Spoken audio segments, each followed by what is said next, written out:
feel like we need to try and get some like insider information on the Undertaker. So there's one that came up the other day. Maybe you guys have heard of this. I had not. So the driver that was taking Undertaker and his people from Heathrow to Liverpool, I was like, just get some like healthy snacks in the car, get some chicken, get some protein, And then he messaged me back and he goes, hey, I've got the Red Bull, I've got the water, but don't worry, I didn't get him any cucumber.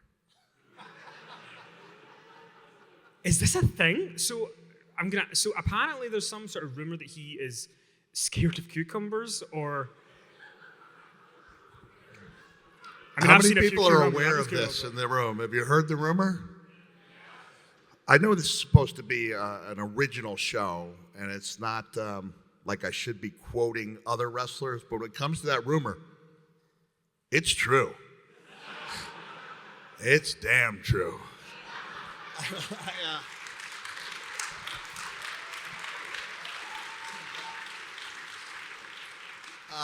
We went out. One of the joys of my career, and I think we'll touch on this a little bit, was I used to babysit Paul Bearer's children in Dallas.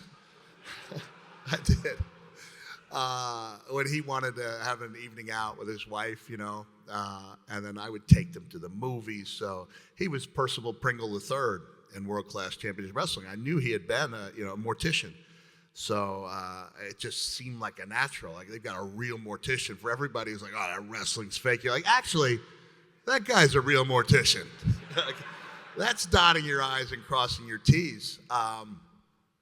When Paul Bearer turned on The Undertaker in August of '96, we were really off to the races. We always had this great chemistry and camaraderie, but then one particular evening, Paul wasn't talking, and I didn't know what was wrong. He just had his mouth closed. I had no idea what he was doing. I didn't know why his mouth was closed.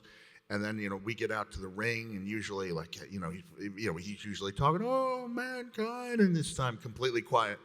But that gong would go off, and every single night, I touched on this in my Hall of Fame induction, if there's not something special about wrestling The Undertaker, you're in the wrong line of business, And so I'm being paid to work with this guy where every night that gong would go off, Paul Bearer would roll up his shirt sleeves and he would show me that the hairs on his arm were standing on end, I've got some pretty naturally hairy forearms anyway, but they'd be standing on end, And so he shows me the shirt sleeves, right? I show him my goosebumps. And then The Undertaker comes down. He had that phenomenal entrance, and it was such an honor to just look at it as a wrestling fan.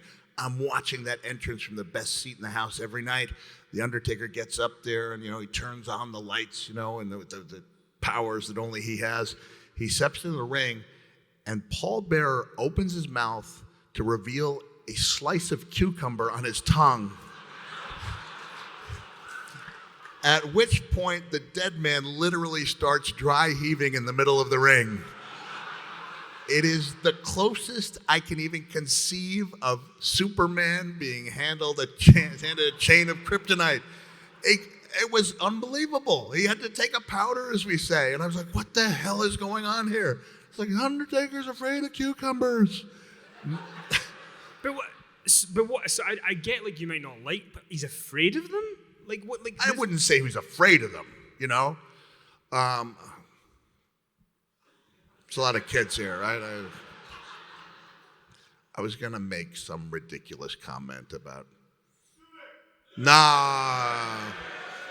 And by the way, if you've seen This Is Spinal Tap, we already know that... who played bass for Spinal Tap? Derek Smalls, yeah. Remember he stowed away a cucumber in his underwear? Yeah, and he got caught in the metal. I was going to make some kind of Derek Smalls joke, but I couldn't put it together, and I didn't think it would be the most appropriate place to say that it wasn't the first time there'd been a cucumber used. That's not why we're here, right? That's not why we're here.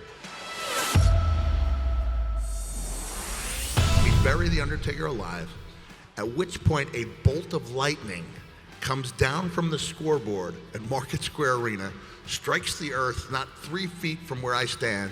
The Undertaker's hand comes up from the earth. Jim Ross goes, he's alive. The Undertaker's alive. The show goes off the air. The Undertaker's hand comes down, and out to the ring go the New Rockers to face the Bushwhackers.